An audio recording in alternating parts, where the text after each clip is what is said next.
What's going on, family? It's your main man, Joe Dupree, 100 BLK, the Black Station, down south, doing my thing. I know some of you are snowed in, it's cold, but nevertheless, it is the day after the day on, not the day off. We were celebrating the King holiday. We're back in the building. My brother from another mother. Of course, I don't do this by myself, but I have to have my brother in the building from NYC, WBLS, New York. Brother Fatim is in the house, just making it back from the big city, New York, big city of dreams, but everything in New York ain't always what it seems. There you Come on, go, my brother. What's brother. There you happening? go. There you go. I got my New York gear on. I don't. I I see it's you. but it's black and white tonight. Even though the Yankees Okay. is navy blue, but no blue and white for the Mm, Dallas Cowboys. And I'm a person who I can take it and because I can dish it. right. So, at the end of the day, the Cowboys had a pretty decent season. A lot of haters out there, and then there's a lot of fans. And, if they would have won, I'd have been dishing it. But they Right. lost, so I had to take it, and I understand, but I'm gonna pop some popcorn for the black and yellow because they'll be sitting right next to me, Oh, right we next to right there.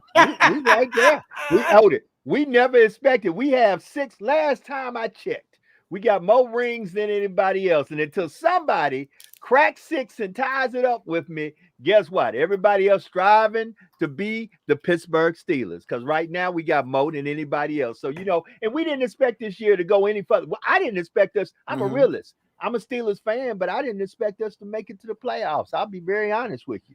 Very Right. honest. But Well, they made it, but and yeah, I got a root for the brother. And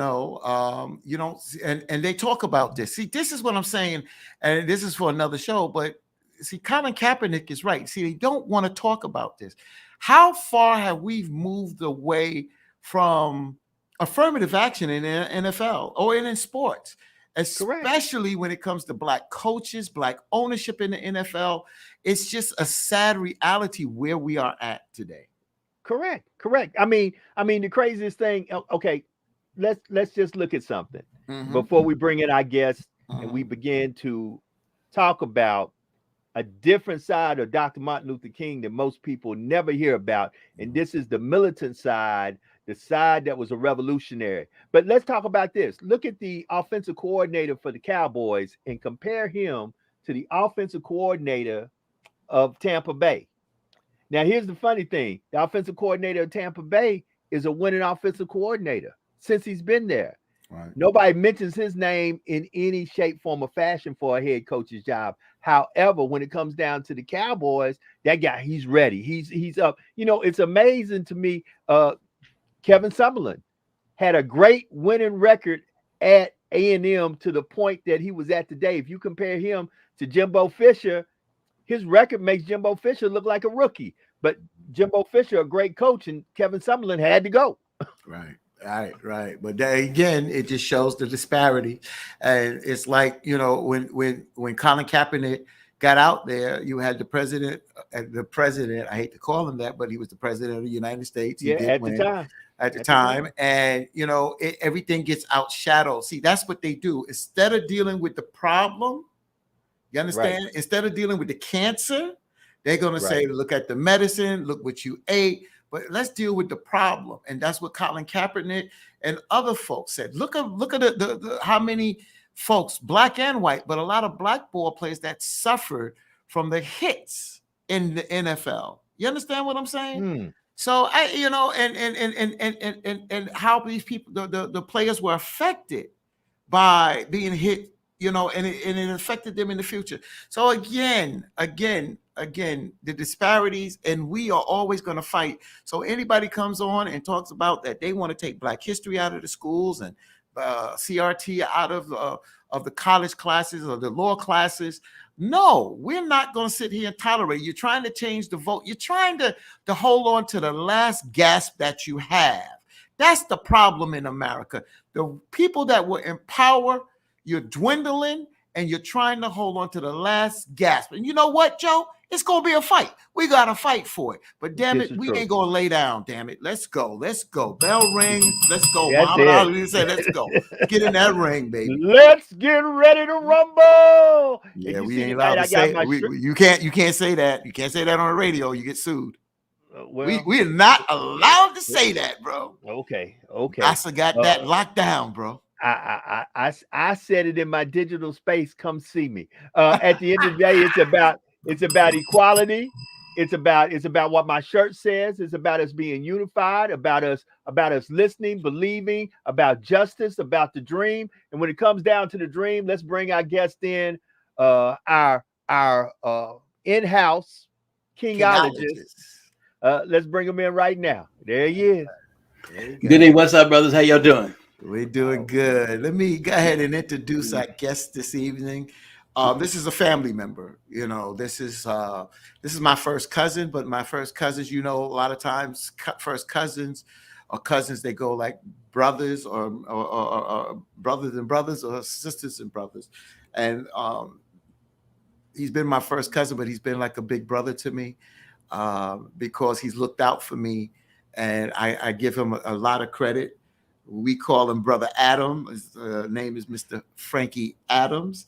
He also is a singer, but we'll leave that to another time. But he does sing, and we'll let him promote his CD at the end of the show. But the reason why we invited Frankie on this evening, he's a student of the Teachers in Philosophy of Dr. Martin Luther King Jr.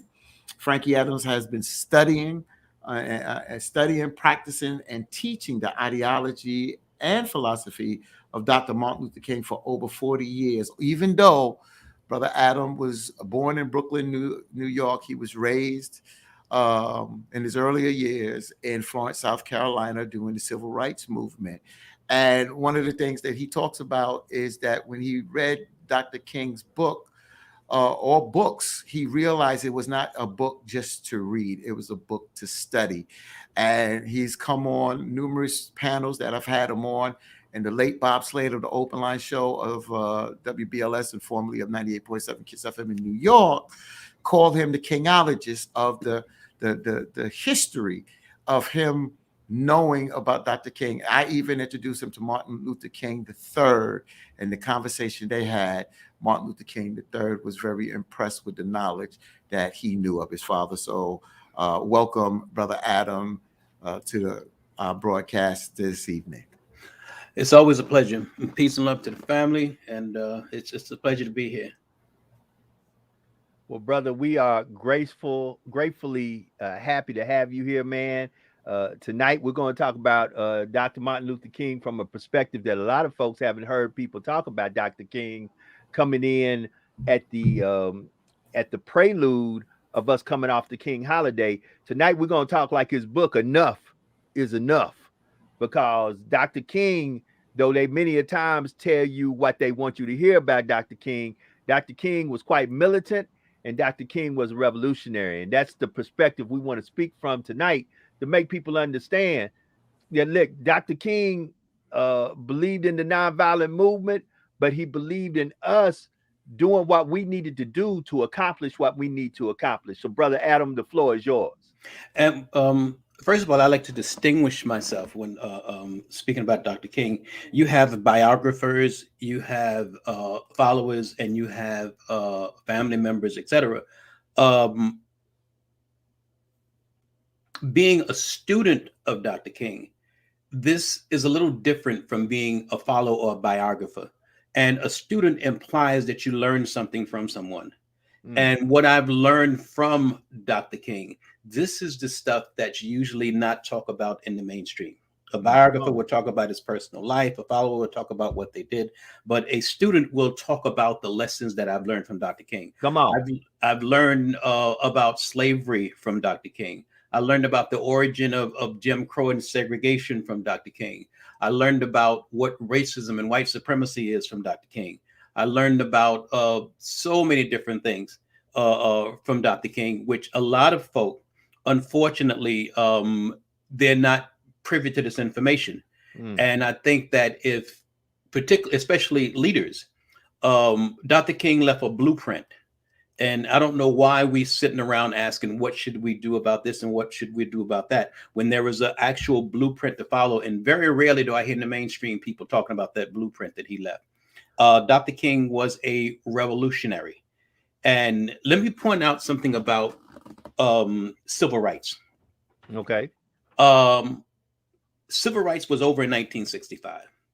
This is why I don't know why in the year 2021 we're still sitting around talking about civil rights and confining Dr. King within the realm of just civil rights. And civil rights was just one step in that movement that was taking place. He wanted to get rid of legal segregation first. That was the first step. Okay. And once we passed that step in 1965, we never got to the second step. Let me just read a little quote from you. And this is straight from Dr. King's mouth. He said, "We have moved from the era of civil rights to the era of human rights, an era where we are called upon to raise certain basic questions about the whole society. For the past 12 years, we have been in a reform movement. But after Selma and the voting rights bill, we move into a new era, which must be an era of revolution. I think we must see the great distinction here between a reform movement and a revolutionary movement, and how the former has been directed at making America live up to its professed values." So if you notice that reform movement, we're still talking about the reform movement, and no one has got to the revolutionary movement, which Dr. King was already finished with the civil rights in 1965, as evident by his statement right here. Correct. But he said that we have moved from a reform movement to a revolutionary movement. You know, when I heard you said what you said, more of us need to aspire to do exactly what you are doing, and that is being a student of Dr. King, and as you said, not negating the blueprint that has already been laid forth for us to achieve victory. Brother Fatim. Well, you know, I just listen here, and I've heard. I was with Reverend Sharpton yesterday, and he was saying how we should be able to move forward and not tear down other folks that are out there fighting for the struggle. But just listening to Brother Adam talk about Dr. King said that we were moving from a reform movement into a revolutionary movement, just the same way as Dr. King talked about integration in 63, but in 68, he talked about possibly integrating us into a burning house. So Dr. King grew. So my question is, if Dr. King talked about this revolution, and a lot of folks don't even look at Dr. King as that revolutionary. They look more at Malcolm X because of Malcolm's, how he went about saying things. My question is, are some of our leaders, maybe not purposely, leading us astray? And that would be and that's because, see, if we're moving out of that reform movement, then why do we continue to look back at a lot of old tactics of Dr. King? And why don't we talk about some of the new tactics that Dr. King was talking about? Unfortunately, he was cut down at 39 years of age, the same as Malcolm X. But why don't we talk about that? Why don't we talk about what Dr. King said as a revolutionary? Why do we have to always talk about I have a dream and holding little hands, black and white? That's nice. But we also realize that if the folks that we're fighting for, and Adam could talk about that, we had Jim Crow in the South, but there was a different type of racism that Dr. King experienced in the North, and opened his eyes to realize that the fight he was doing in the South, he could not apply that fight in the North. So now the tactics that we're using a lot of old tactics of the Jim Crow era.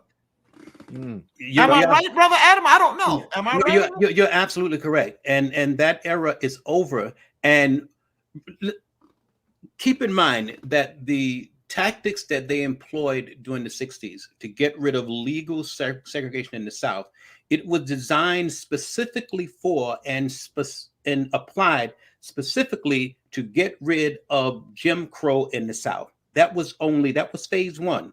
When the movement shifted to the North, Dr. King realized now that tactics has to change because conditions in the North is different from conditions in the South. Let me give you some receipts on that. He said, the issues we confront are the hardcore economic issues. This will be a much harder struggle, but it will call for a restructuring of the architecture of American society. And this is something that most folks don't talk about, is that Dr. King never had an interest in integrating into society as it is now. Dr. King wanted to tear the whole thing down and start it all over again and integrate it into that new society. Now that's beautiful. And family, what I want people to understand is we have to start asking the hard questions to those who are our leaders today. Where do we go from here? And it can't be the same old kumbaya.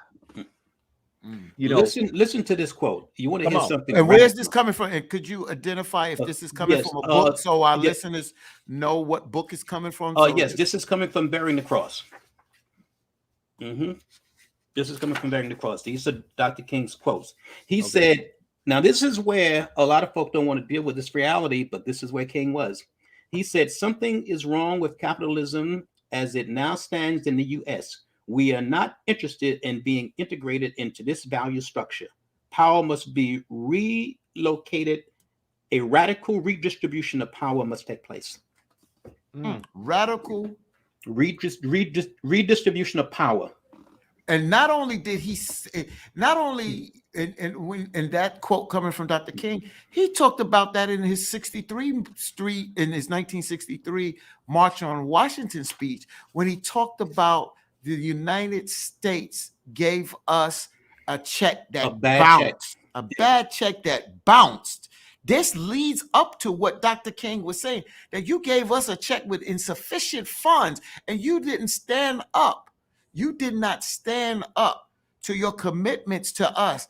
And that's why Dr. King was growing and starting to realize. That's why, again, I don't want to jump ahead, but he applauded whether President Johnson, Lyndon Johnson, when he did the Civil Rights Act and the Voting Rights Act. But he came out against Lyndon Johnson dealing with the Vietnam War. So that shows you the growth. See, that's why you're not just married to a position or a Democrat, or you're married to what the person or persons are going to do for you, your best interests. Well, family, we right now are at a juncture with the voting rights. Let's just talk about that. You know, we really have to start. And I love what Brother Adam said earlier, and I want him to go into this blueprint that Dr. King laid forth for us to really succeed and win in the game. But we're at a juncture right now where something as simple as us being recognized to vote as American citizens is on the line. Now, mind you, and Fatim and Brother Adam, please correct me if I'm wrong. Today, someone told me, well, you have to understand that when the Constitution, now listen what the person told me. When the Constitution was wrote, you was not considered an American citizen. Correct. So I was considered, and the person said, now this is sad, and we have to come to a place of reckoning with this. You were considered property, not a citizen, but property. So now here was my argument to that individual. Though the Constitution was wrote that way, can we not agree that the Constitution was wrong? Even though I was considered to be property, I was 100% a man. I don't know to say if the Constitution was wrong. The Constitution doesn't apply to us. So if it's for the citizens of the United States, then yes, Joe, you're right. It needs to be, and what Dr. King talked about, and what Adam says, and I'll let Adam, because he's the Kingologist this evening here to talk about this, is that's what Dr. King talked about, that radical revolution, a change of values, that you got to tear this down and rebuild it. Because honestly, it's like trying to patch up a flat tire over and over and over again. And you know what happened? After a while, that tire is no good. This Constitution does not work for people of color here in America. And it's never going to work unless they tear it down and rebuild it for all American citizens. Am I right, brother? And this is where King was at. during his later years, he realized that the whole thing, he said, quote, the whole thing had to be done away with. That means tear it down and start it all over again with us included. He had no interest, as he said in the quote, integrating into America the way it is now. Wow. But unfortunately, I don't think that other Black leaders share that, because remember, near the one of the things that has to be cleared up also is that King experienced about 10 minutes of fame, and that was in 1963, the March on Washington. Before that, he was hated in the South. After that, he was hated in the North, because when the movement shifted to the North, a lot of the folk that were with him, they had a whole different goal than King had. And let me just say this, Joe. One Okay. thing that I want to prove, this is one thing that I know, I don't want to jump the gun, but one thing I hate this, man. I hate this. And I hate the way you use the word hate, but I hate when they start to use our leaders against other leaders. Oh, you can't talk to Minister Farrakhan. You talking to Minister, ain't he an anti-Semite? And I remember when Nelson Mandela was on Nightline with Ted Koppel, and he brought up, well, you talking to Gaddafi. When more, you're talking to Gaddafi. You talk to Minister Farrakhan. And he says, well, your enemies are not my enemies. You understand? Those people that you deem your enemies may be my friends. And I say that to say that when Dr. King went to Chicago, he sat down with the Honorable Elijah Muhammad. Is that correct, Adam? And what came out of that meeting? And yes, he did. Matter of fact, when Dr. King met with Elijah Muhammad, they cleared up some things, because sometimes we can have misconceptions about each other.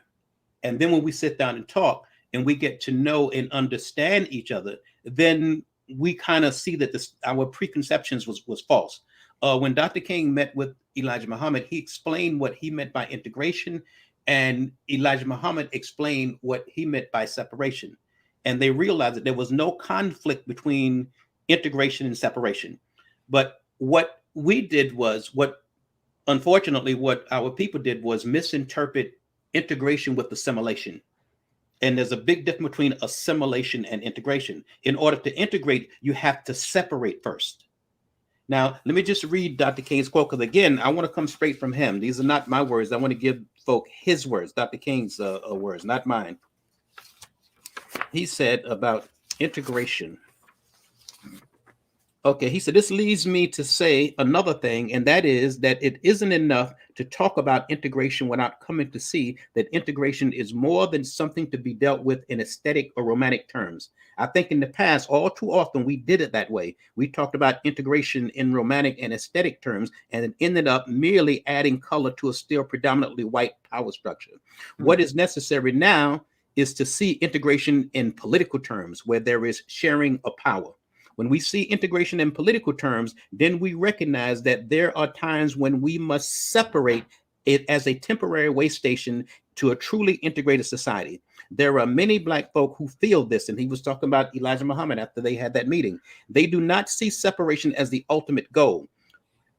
They see it as a temporary race station to put them into a bargaining position to get to the ultimate goal, which is a truly integrated society where there's shared power. And he said, I must honestly say that there are points at which I share this view. There are points at which I see the necessity for temporary separation in order to get to the integrated society. Wow. Dr. King. Now, what book is that being quoted from, Brother Adam? This is from a conversation that Dr. King had with the Jewish community 2 weeks before he was assassinated.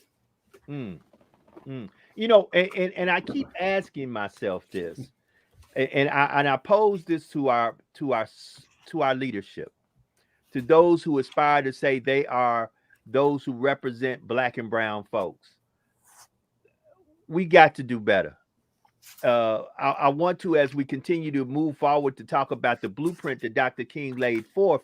But at the end of the day, you know, and I give you a good name. Dr. Claude Anderson said it best. He said, man, we ain't progressed one iota since slavery and the Civil War. So the question is, how do we control the narrative? Because let's be honest, you said something, Brother Adam. where you said our people did not receive. So once again, I ask myself, why do we not have media sources? Why do we not have mechanisms in place that can give the information to our people where our people can receive it the way it needs to be received? Why are we letting other folks tell our narrative, tell our stories? Brother Adam. Absolutely. One of the things that you spoke about, media. Now, one of the things that the Jewish people did when the Holocaust was over, they made sure that they had access to media. Right. One of the things, because they know that when in Nazi Germany, the first thing that Hitler took control of in Nazi Germany was mass media. And one of the things that saddens me now is that we was on, let's see, you go back to 60s and 70s, you'll see that we had certain platforms, right? We had record companies, Motown, Sound of Philadelphia. We had the Sun newspaper. We had Amsterdam News. We had media forms. Then all of that stuff was given up. And when you give up any form of media, then that means that somebody else is telling your story. So now you need something so that you can tell your own story. This is one of the reasons why a lot of this information right here has not gotten out into the mainstream, and it has been suppressed, because there's really very few Black mediums that you can actually give the actual truth without it being watered down. Correct.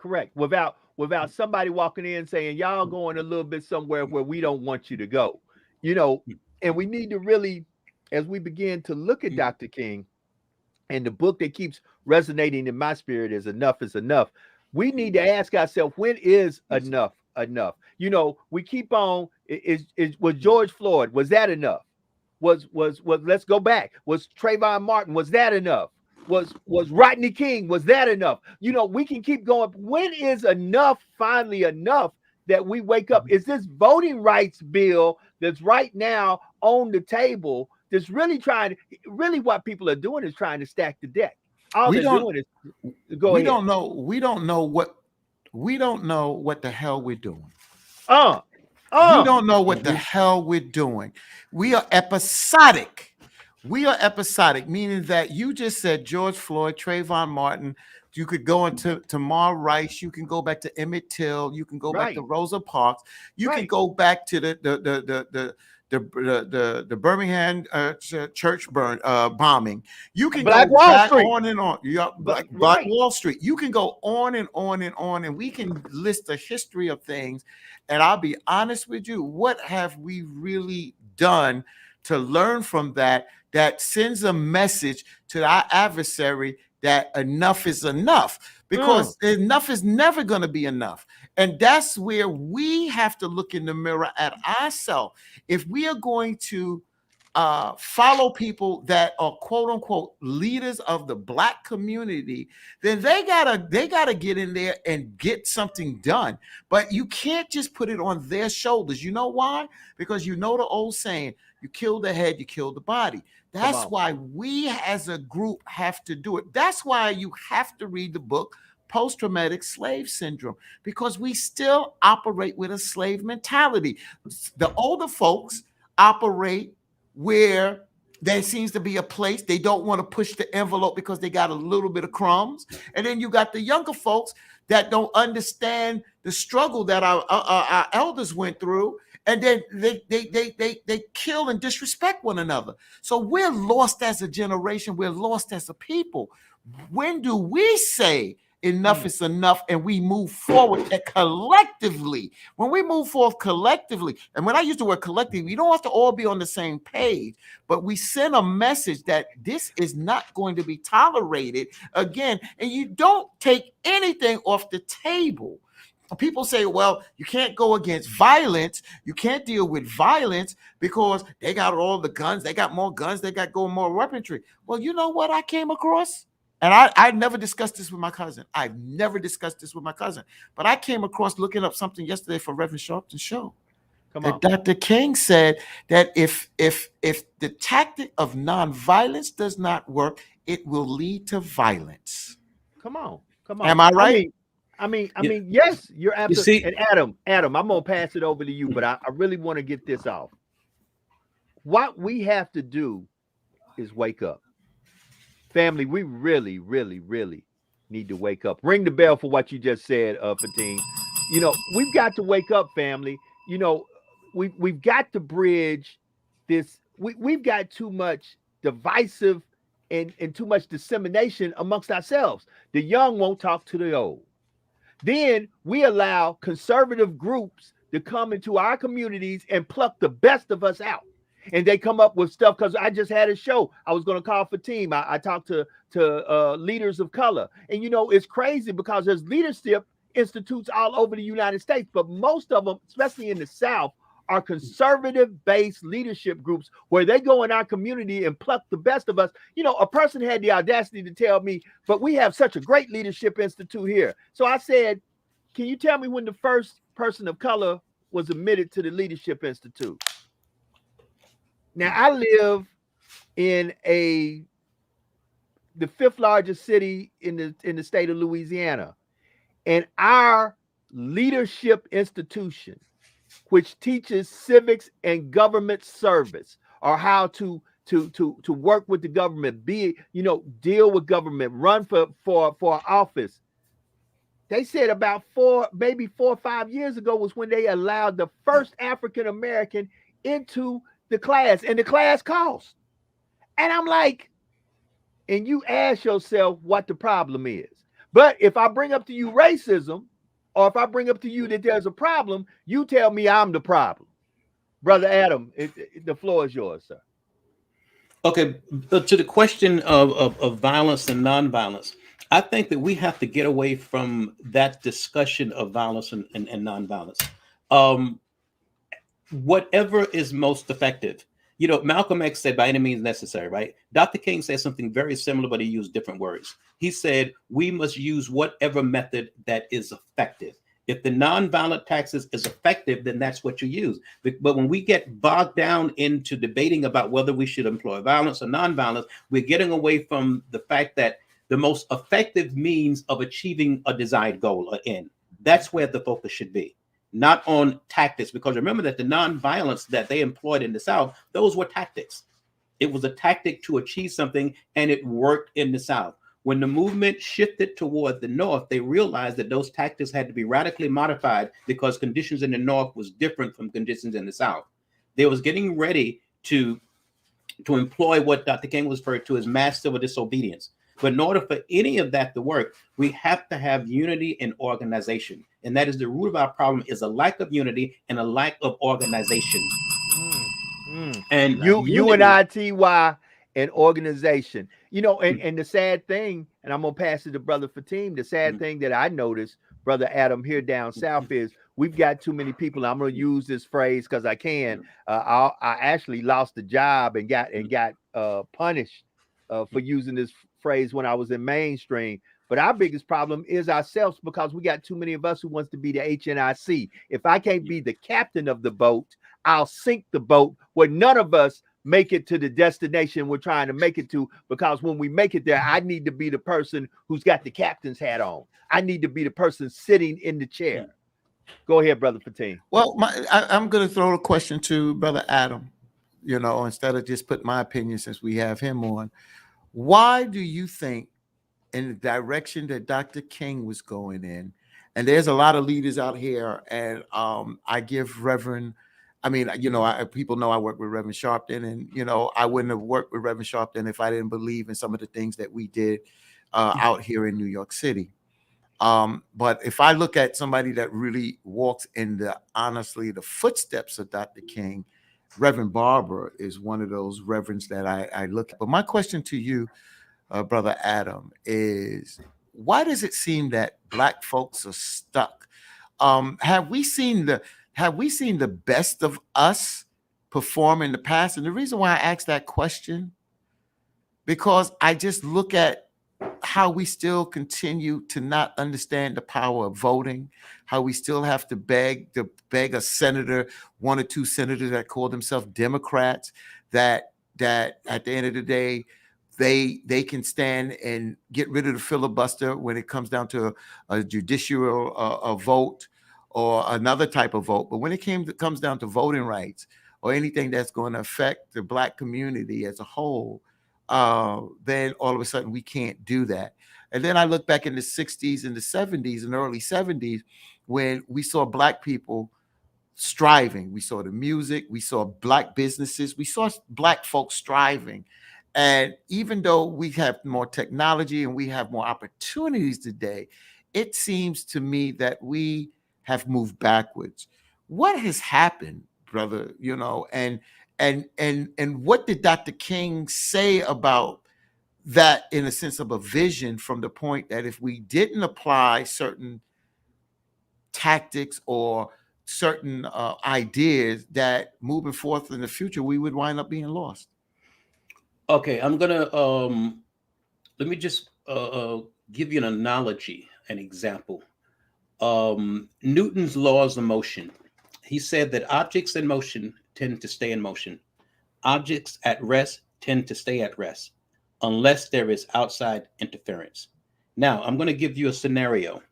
Let's say that we set up 2 rows of dominoes, and we'll call one of them row A, we'll call the other row B. Now, and there's a tunnel. Now, if you tap the domino, the first domino in row A, and you walk to the end of the tunnel, all of the dominoes in row A should have fallen, and all of the rows in row B should still be standing. Okay, you follow that? Mm-hmm. Now, if you tap the domino in row A and you go to the end of the tunnel and the dominoes in row A is still standing, but the dominoes in row B have fallen, what can you assume from that? What can you deduce from that? Outside interference. There was some interference because all the dominoes in row A should have fall, and all the ones in B should still be standing. That same thing happens in terms of events. That means that we were on a particular line, event, producer's event, etc. Somewhere along the line, we were shifted and our timeline was changed. And can you say that timeline was where we were giving a pacifier from the perspective of putting in Black mayors, Black governors, seeing more opportunities, and not to say 1 or 2 or 3 of those governors or mayors that didn't do a good job. Maybe a few did, but at the end of the day, I started to see more Black face in place, and I started to see more challenges that we tend to face. But not only that, a gap was created. The same thing with the dominoes. In order for you to keep those dominoes standing in row A, you have to create a gap. You have to move about 2 or 3 dominoes so that the domino don't fall on the one that's in front of it. You see, so you got to create a gap. Now, to take that same analogy and apply it to life, you create a generation gap. And a generation gap was created so that the wisdom from the old was not passed down to the young. And it should literally change the timeline. Isn't that something? Isn't that, Joe? You heard that, right? Oh, that's deep. That's deep. And you know, family, that's the reason. This is why I created this show on this platform, where we could get the information out, where we can begin to think.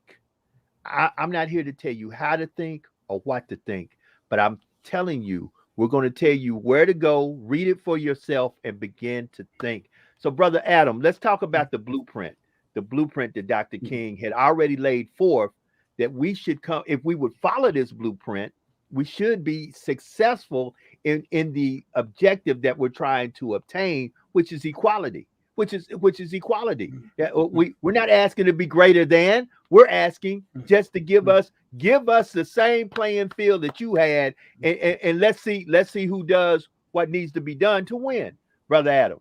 Well, in his book, Where Do We Go From Here, Chaos Our Community, there's a chapter called Where Are We Going? And he outlines the various steps. And one of them was the acquisition of power, right? And he speaks of power, political power, and economic power. But let me just, but the first thing was unity. I want to read this thing that he said on unity.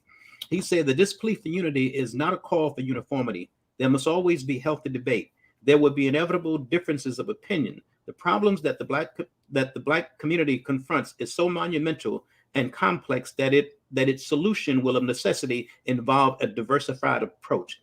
This form of group unity can do infinitely more to liberate Black people than any action of individuals. We got into this as a group, and we must get out of it as a group. So that first step is unity. And the unity does not necessarily have to be uniformity. And we have to understand as well that We can't look for one individual to do everything. And I'm going to use, for instance, the Reverend Al Sharpton, for instance, right? Now, there are people who would criticize the Reverend Al Sharpton because he's not doing what they want him to do. Reverend Al Sharpton is doing what he does. It's almost like having a basketball team and you got a point guard and you're criticizing your point guard because he's not giving you 20 rebounds a game. That's not his thing. That's for the power forward. The point guard is to do what he does best. So we have to understand that there are people who have talents or skills to do one thing, but they're not necessarily doing the other thing. You know, I saw something with a young man who was I think he was debating with someone about politics, but he doesn't do that. He does something else. And the person he was debating with, you know, they tried to get him to do what he was doing. He said, what you're doing is great, but this is what I do. And this is what we're going to have to do in the community, particularly in terms of leadership. You're going to have to do what you're strong at doing. One person do one thing. One person might be strong at something else. But again, we have to realize there has to be a diversified approach, not just one person doing everything. We have to stop looking for that. Exactly. And I just want to say, Joe mentioned this earlier, and he mentioned Dr. Claude Anderson. And if you don't know Dr. Claude Anderson, some do, some don't, you know, he's written a series of books, but one of his most popular books is Powernomics. And when you get a Reverend Sharpton doing one thing, you get a Mark Morial doing another thing, you get other women leaders doing other things, Tamika Mallory and others out there that are doing things. That's where we can start to do what you just said about that unity, but it doesn't have to always be uniformity. And there is time for healthy debate at the end of the day. And I was there in Brooklyn Tech in Brooklyn. That's a high school, one of the more prestigious and high schools in New York. And Reverend Sharpton was speaking to a group of kids, and he said to them, and I was proud of him when he said this. He said, listen, you don't have to do it my way. That's fine. I found my lane and I'm doing what I feel is necessary to bring liberation to what I'm fighting for. You find your own lane, but the bottom line is you do something. You do something to make a difference. And see, that's where I'm scared today, because I don't see that as a collective of us doing that kind of work unless we are reacting to something. We should be building, not reacting. When we react, we deal with emotion. When we deal with emotion, we can get manipulated to move left or right. So we got to be very careful. Again, I don't want to move away from what Dr. King talked about. You talked about, you want to get in, Joe, about the blueprint. What else did Dr. King talk about blueprint in the sense of, you said unity and again, now, one of the reasons why Dr. King met with Elijah Muhammad, because he realized that the conditions in the North were so different from the conditions in the South that it was going to take a little more than what they were doing in the South. And he noticed that the Nation of Islam was the only group in the North that was cleaning up Black people and organizing Black people. And he realized that if they were going to have any type of successful demonstration or march in the North, in order for it to be peaceful, they're going to need someone that has the ability to mobilize Black people and have discipline and have it disciplined enough. And this is why there was no coincidence that later on the Million Man March would come about. But what is not revealed is that the Poor People's Campaign and the Poor People's March, the Nation of Islam was going to be the center of that march. Because remember that when Dr. King, when the movement moved to the North, they had experiments in Chicago, and those movements, they didn't work. So they had to retreat, reevaluate again. And this is why he realized that in order for this to work, it has to be a peaceful demonstration. But in order for it to be peaceful and orderly, you need disciplined people. And go ahead. So what do you mean? Because you referenced this numerous times tonight, but you didn't expound on it. You said that the racism that Dr. King and his folks were experiencing in the South, it was a different type in the North. What do you mean in a sense? Because we as black folks, we look at it, we catch hell. If we catch it up north or catch it down south, the bottom line is racism. It's an ism. So what was the difference in Chicago that Dr. King experienced and saw? Because I read it in his book, but what was the difference in Chicago versus what he saw in Alabama or Montgomery? It was more subtle and it was more sophisticated. The forces that you were going up against in the North were real racist. What folk don't realize is that the forces that you were going against in the South were bigots. And they were prejudiced people. And there's a big difference between a racist and a bigot, because the racists know what they're doing. The bigots may be ignorant or they may be prejudiced, and you may be able to sway them a certain way. But the people in the North knew what they were doing. When Dr. King and them got to Chicago, they ran up against Mayor Daley. Mayor Daley knew about those nonviolent resistance tactics, so he would do everything in his power to neutralize the effects of those tactics, even if it means planning people in his marches to make sure that there's violence, and then they'll take the cameras and point them on Dr. King and say that Dr. King then was creating the violence. So you were dealing with very sophisticated forces when you got to the North. Now, Adam, I want you to bookmark that. Let me ask you something, and I think I've got a couple of messages here that people didn't want to put on social media. Do you believe that those tactics are still being used today, where they are taking some of the best of us and we're playing double agent? They look like us, but their philosophies or even their political stance is nowhere even close to helping us as a people. But at the end, here's what they say. Well, look at my friend that's black or brown and where he or she stands on this issue. Oh, absolutely. And you have, as a matter of fact, if you look at some of the, I don't like to use words like conservative and liberal. I don't like using those terms.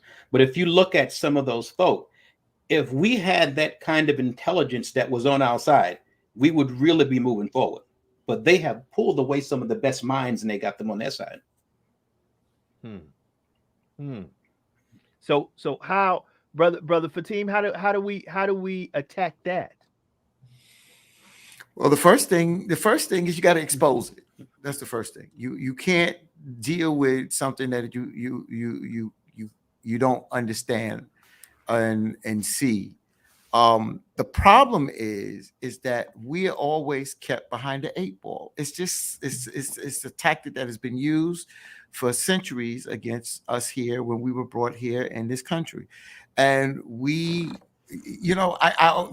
people criticize, well, when a mom's is coming home and she doesn't go to the teacher parent thing, she's a bad mom, but she may be that single mom that comes home and she got to cook dinner and she got to go over homework or whatever and this, that, and the other.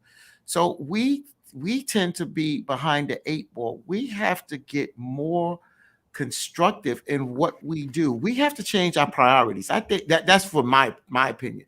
We have to change our priorities. What is most important? I think that the first thing is self-preservation. We look out for each other, then we look out for ourselves, and then we look out for our family. But we have to change our priorities. I had to sacrifice for my children because I knew that my children growing up is that if I don't invest in them, then we have no future. So I think that as we move forth as a collective, we have to prioritize something. We wind up wasting time and effort on a lot of things that we should have been way past. We should understand what voting is. We should understand when they throw the tactics in there, because the other side knows that and they use it to their benefit. You understand? You don't see them arguing about, our vote didn't count. Did you see Trump at his rally? And even though they're talking about this big lie, they are building off of that platform. If they're building off a lie, we have to continue to build off the truth. There's nothing wrong with building off the truth, but we have to be proactive. We can't not be reactive. I keep saying a lot of times when we're reactive, we are behind the 8 ball. I have a good friend here. Excuse me. Give me 1 second, brothers. I'll be right back. Okay. Give me 1 second. Okay, no problem. The one thing, Fatim, I'm always looking at is the following. is that I have a good friend. We had him on the show. He says we need to move from voter registration to voter participation.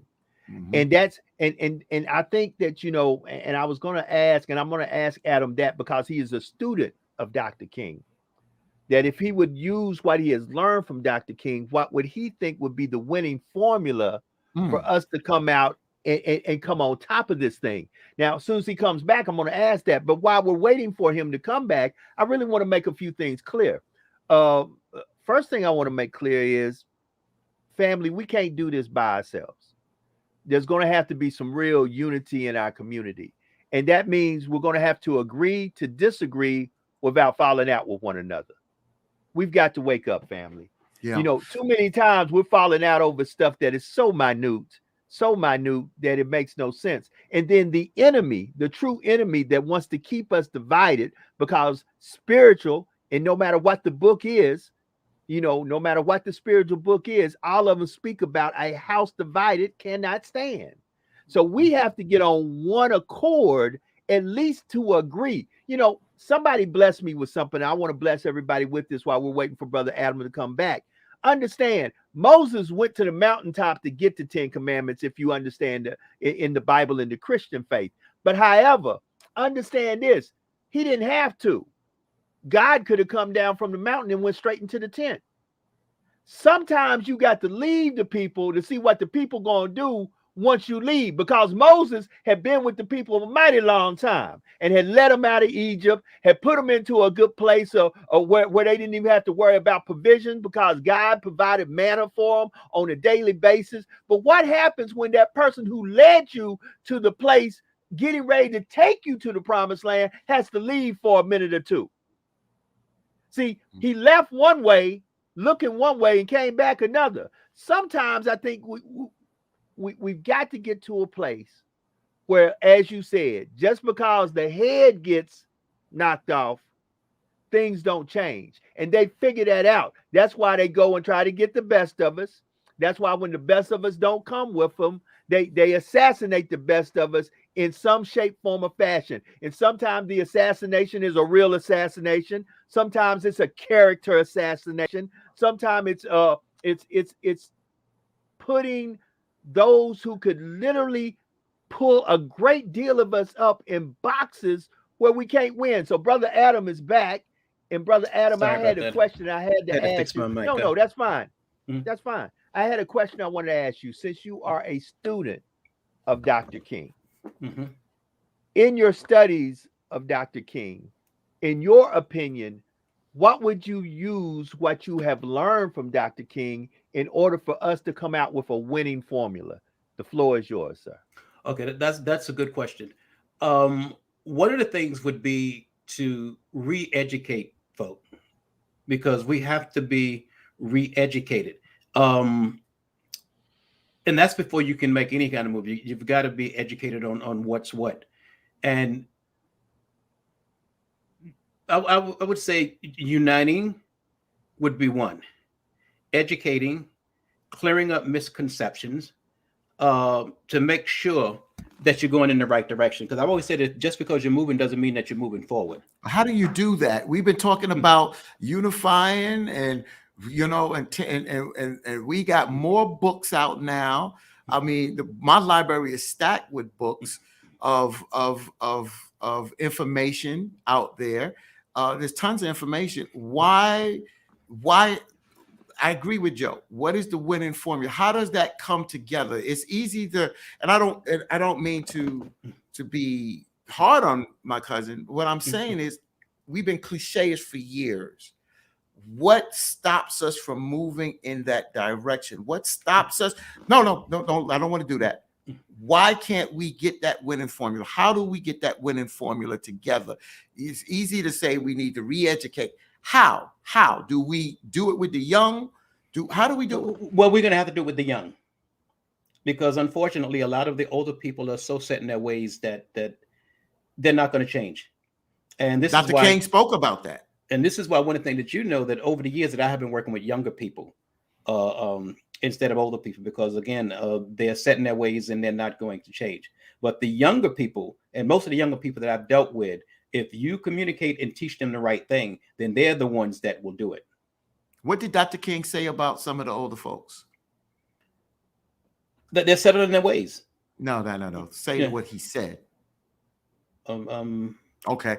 Dr. King said, and I forgot what book it is. He said that sometimes, that some older folks are so set in their ways that you have to wait for them to grow old and pass on.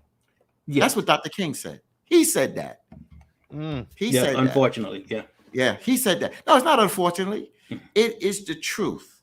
And what that means is that we got to get away from old notions that are not working. You understand what I'm saying? It's not about, see, let's be clear here. When I say old folks, it's not old folks per sense of age. It's old thinking. Old thinking, Fatim, I want to bless you with something. And we're getting close to time for you to move on to your other show, and I don't want to take away from that because we're going to have to continue this. This is just too much for one show. I think it's about evolution. The dinosaurs didn't evolve, so they became extinct. So if we don't evolve, extinction is where we're going to be. That's right. Everybody's talking about equality. People need to start talking about extinction, because what they're trying to do is make what we bring to the table no longer something we can bring to the table because it doesn't exist anymore. See, we need to really start acting like some of these tactics being used by those who oppose us are extinction events that will make it that we can't talk about our culture anymore because our culture doesn't exist. It is an extinct culture because we didn't evolve to make it that we were still the dominant species in this situation. Brother Adam. I agree with that. We definitely have to look at the seriousness of the matter, in that if we don't do what needs to be done, then we just have to deal with the consequences. Unfortunately, we're in a predicament now because the stuff that we should be doing now should have been done back in 1970s. And because we didn't do it, this is the result, the consequences of it. Yeah. And if you apply, see, this is what I'm saying. If you understand that law of preservation, Joe and Adam, you would apply that in our struggle in life in general. Just like we're in COVID now. I'm not meaning to switch gears, but just to show you that if you think like that, if you are a thinker, then you will understand what needs to be done to do what needs to be done. You understand what I'm saying? So that's what I'm saying. It has to, people say, I want to lose weight. I want to be more healthier. But it's not just about eating a salad here and there and getting on a treadmill. It's about a lifestyle change. And for us as a group of people, it still starts with the individual, but we have to do a lifestyle change. And once we do that lifestyle change, because there's a lot of work for a lot of us to do out here. It's not to take away from people out there to register to vote. But like you said, Joe, we have to go from not only registration, but to participation. We have to understand the tactic. We still got those folks out there doing that, but we just cannot get just stuck and just say, well, we're going to march. Yeah, fine. If you're going to march, that's fine. But that can't be the only tactic. And Dr. King talked about an economic boycott. And we still have not done an economic boycott that would bring this country to its knees. Did you see what happened when we shut down during COVID? And if Black folks took their money out for 3 months, they will bring this economy to their knees. But we get right back again to, in order for that to be effective, it has to be done as a group. We got into this as a group. We have to get out of it as a group. We can't do it as individuals. And that's one of the biggest problems that confronting us, the fact that we've been trying to do it as individuals. It won't work as individuals. We've got to wake up, Brother Adam and Brother Fatim. We've got to tear down, even within our own cultures, some of the things that have inundated our cultures and made it that, like I said, some of us, if we can't be the captain, if we can't be the king or the queen of the movement, we will do everything we can to undermine and destroy the movement because we want credit for the movement. And Dr. King addressed that in his speech, the drum major instinct. He talked about that drum major instinct. You know, and Adam, please explain real quickly what the drum major instinct, what Dr. King was talking about. Oh, that speech was On his album. Yeah, it was very similar to why I opposed the war in Vietnam, but it was much stronger. It was more of a sermon, and again, that was focused more or less on Vietnam, the Vietnam War. Well, I thought that the drum major instinct said that at the end of the day, if you want to be first in kindness instead of trying to be. You understand what I'm saying? I want to be the leader. Be the first in kindness. Be the first in generosity. This is why it's so important that we could get some type of footing into media and education, because what controls when someone else controls the mind of your people or controls the minds of your children, then there's really not much you're going to do, because you have to communicate. There was a white comedian who said something, and I know he said it was comedy, but it didn't go over my head what he said. He was talking about the Black community, and he was saying, why do you allow someone else to control your PR? Come on. Because guess what? You can never be what you have never seen. Hold it. You can't never be what you can't never. You know, I tell people the reason we don't go is because we don't know. Yeah. And why do we control? And why do we allow people that don't have our best interest to teach our children? Hold on. Precisely. Hold on. I'm going to say something that's going to mess both of your heads up. And I want y'all to really think about this. And for team, we're going to research this. And I have a prize for a person who comes back with me with the proper answer. Out of all the radio stations that play Black music, how many radio stations are ran by non-Blacks?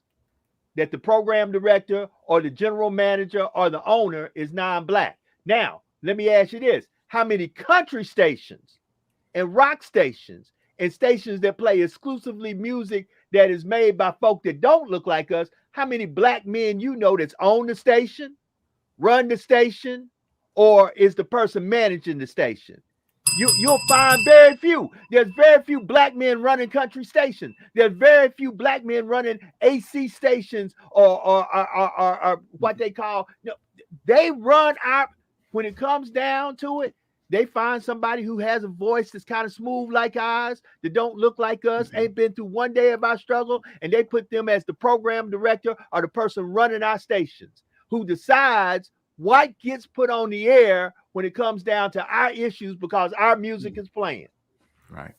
I just want to say this because I have to run. I just want to say this because I learned something yesterday, that I mentioned these books were written by Dr. King, but I come to find out all these books were not written by Dr. King, but follow me on them. And Stride Towards Freedom is the book, The Montgomery Story, 1958, details the true story of Dr. King boycott based on the refusal of Rosa Parks to give up her seat to a white person. Then in 1959, The Measure of a Man is made up of two meditations by Dr. King, not mediations, meditations by Dr. King that showed his peaceful approach behind his political and social philosophies. Then in 1963, Strength to Love is a collection of some of the inspirational sermons of Dr. Martin Luther King. Then in 1964, Why We Can't Wait details the history of the civil rights movement and what needs to be done in the future. And the famous letter from the Birmingham jail is also in that book. In 1964, the Trumpet of Conscience, King's Legacy, details the history of the civil rights movement and what needs to be done in the future. And then in 1968, where do we go from here? Chaos or Community, an overview of what Dr. King has achieved so far regarding peaceful change and musings on the future. And also he left at the end of the book a blueprint on what we need to do as a collective, as a people fighting for our struggle and our liberation. Wow. And then that David Gallo, is it David Gallo? David Garrow, Bearing the Cross. bearing the cross. That's Yeah. a collection of a lot of things that are in a combination of these books in one book. Yeah, and also Testament of Hope is one of my recommendations also, because they have essays, they have interviews, and they have the stuff that you don't get normally. Well, Okay. brothers and sisters, I really appreciate those who have tuned in. Brother Adam, thank you for coming on and being our resident kingologist. You know, family, the words that resonate in my head from tonight is let us be proactive and not reactive, and let us control the narrative. Let us control the narrative. We can achieve if we believe in one another. And as the brothers have said tonight, all we got to do is come under the umbrella of real unity that sometime will not always come with real agreement, but it will come with us trying to make it to the same objective and not us trying to block each other from getting there because somebody wants to get there first. If one of us gets there, he should be looking to get all of us there as quickly as possible and share the information and not block the information. Brother Fatim, close us out, man. Well, one of the things that I'll say tonight is that it's easy to quote and be heavy and talk about some of the things we talked about. I put a challenge out to the folks, very simple, however you choose to do it, but it starts with you. If it takes to start a 1 week Zoom, because with COVID and you don't want to let people in your house, that's understandable, and it's cold outside right now. Start a 1 week Zoom on doing something, making something, building something. If it's a book club, reading a book and building on a book, if it's about bringing younger folks together, having a conversation on different topics with older folks, bridging the gap. Let's be proactive. Let's one day out of the week turn that television off and do something that is beneficial. As my cousin said, that there's nothing that stands still. Either you move forward or you move backwards. You understand, folks? So let's make a difference. You all can do it. We're not going to tell you what to do. Come up with your own ideas, but do something that helps us as a people move forward and understand that there's a lot of work that needs to be done out here, my brothers and sisters. Amen. Amen. Brother Adam, once again, thank you. We're going to close it out. My pleasure. I love the movement. Let us move, as he said, let us move forward. Let's not think about moving backwards, and let some of us not be a rocking horse, just doing a lot of back and forth movement, but ain't making no progress. Progress is key in this. We need to start making progress. We got love for y'all. We'll catch you next Tuesday. God bless and good night. Peace. Peace.